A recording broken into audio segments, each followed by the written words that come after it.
In the dead silence of the New Mexico desert, the night sky suddenly ignites.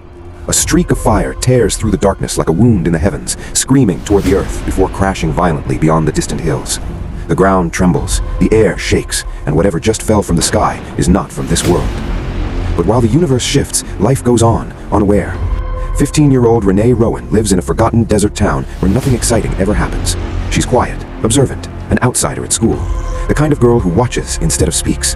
Since the death of her father, her world has slowly collapsed inward. Her mother, Linda, is emotionally distant, drowning in grief she never learned to process. And now there's Chase, her mother's volatile boyfriend, a man whose temper turns the house into a pressure cooker where every word feels like it could trigger an explosion. That night, as Renee lies awake, she sees the flash in the sky.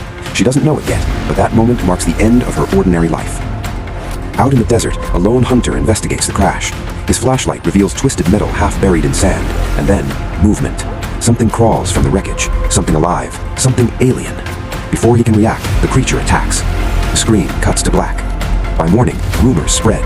The government mobilizes. Satellite scans lock on to the crash site, and somewhere deep within classified channels, one word begins circulating: anti-hive. Back home, Renee's world feels smaller than ever. Chase's anger simmers beneath the surface, his presence filling the house with unease. A heated argument erupts, voices raised, doors slammed. When he turns his rage toward Renee, she does what she's always done. She runs. Barefoot and breathless, she flees into the desert night, chasing the echo of the crash she can't stop thinking about, drawn by curiosity or fate. That's when she finds it. The wreckage lies hidden among rocks and sand, still smoking, still warm, and trapped inside is the creature. Wounded, frightened, not attacking, not roaring, just surviving. Renee freezes. Every instinct tells her to run, but something else speaks louder. The creature meets her eyes, and in that moment, fear dissolves into something unexpected. Recognition. She frees it. The creature limps into the darkness, disappearing among the dunes. Most people would forget what they saw. Renee does the opposite. The next morning, she returns, armed not with weapons, but supplies, bandages, water, and yes, Chase's revolver, taken only out of fear, not intent. When the creature reappears, it doesn't attack, it waits. What happens next is quiet, sacred. Two beings from different worlds, studying each other, discovering trust without words. And for the first time since her father died, Renee doesn't feel alone. She names the creature Croak. Renee begins visiting Croak in secret. Each meeting strengthens something invisible yet powerful, a bond that feels emotional, instinctual, almost psychic. Croak responds to her pain, her fear, her comfort. They understand each other without language. But this connection does not go unnoticed. Government agents descend on the town under the guise of routine investigation. Surveillance drones sweep the desert. Checkpoints appear overnight. And leading the operation is Agent Jonathan Keyes, a man who does not believe in coincidences. To him, Croak is not a being. It is a threat. Keyes questions locals. He intimidates. He watches Renee closely. Something about her behavior doesn't add up. Meanwhile, tension at home reaches a breaking point. Chase's violence escalates.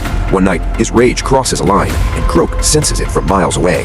When Renee is cornered, terrified, Croak intervenes. What follows is shocking. The creature does not act out of cruelty, but protection. In one swift, devastating moment, Chase is killed. Renee is left shaking, torn between horror and relief. And now, there's no turning back, because the government knows, and they are coming. The moment Chase is gone, Renee understands something terrifying. Croak didn't just act on instinct, it acted on emotion. Miles away, Agent Jonathan Keyes receives the report. A violent incident, a missing man, no conventional explanation. To him, this is no tragedy, it's confirmation. Whatever fell from the sky is not just intelligent, it's connected. Keyes escalates the operation. Helicopters slice through the desert sky. Floodlights turn night into day. Armed containment units close in, herding Croak toward a trap it never sees coming. Despite its strength, the creature is overwhelmed by advanced restraints designed for something not of this earth. Renee watches helplessly as Croak is taken. But Keyes isn't finished, because the creature is only half the discovery. The other half is her.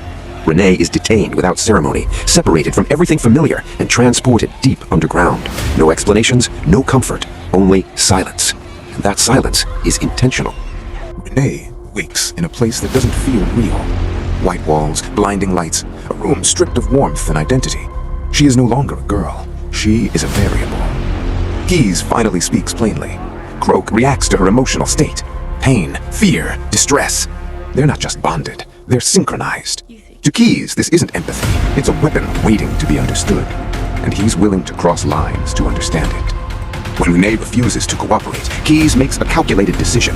He hurts her, deliberately, methodically, not out of cruelty, but strategy. He knows Croak will feel it. And he's right. Across the facility, alarms blare as Croak thrashes violently, reacting with rage and desperation. The connection is undeniable. What the government feared is now proven. Emotion is the trigger. Keyes has his proof, but in gaining it, he loses something far more important, his humanity. As the experiments continue, the truth becomes impossible to ignore. Croak is not aggressive by nature, it is protective. Every reaction is a response to harm inflicted on Renee. Every surge of power is fueled by love, not conquest. For the first time, doubt flickers across the faces of those watching behind the glass, except for Keyes. To him, this only proves the danger. If one human connection can create this level of force, then the species itself is an unacceptable risk. He orders termination protocols prepared. Renee realizes the truth too late. Croak is going to be destroyed, not because it is violent, but because it cares. Summoning every ounce of courage she has left, she manipulates the bond intentionally. She focuses not on fear, but resolve, determination, trust. And Croak responds. In a moment of chaos, containment fails. The facility erupts into confusion as Croak breaks free, guided not by rage, but by one purpose: find Renee. Their reunion is brief, wordless, and powerful.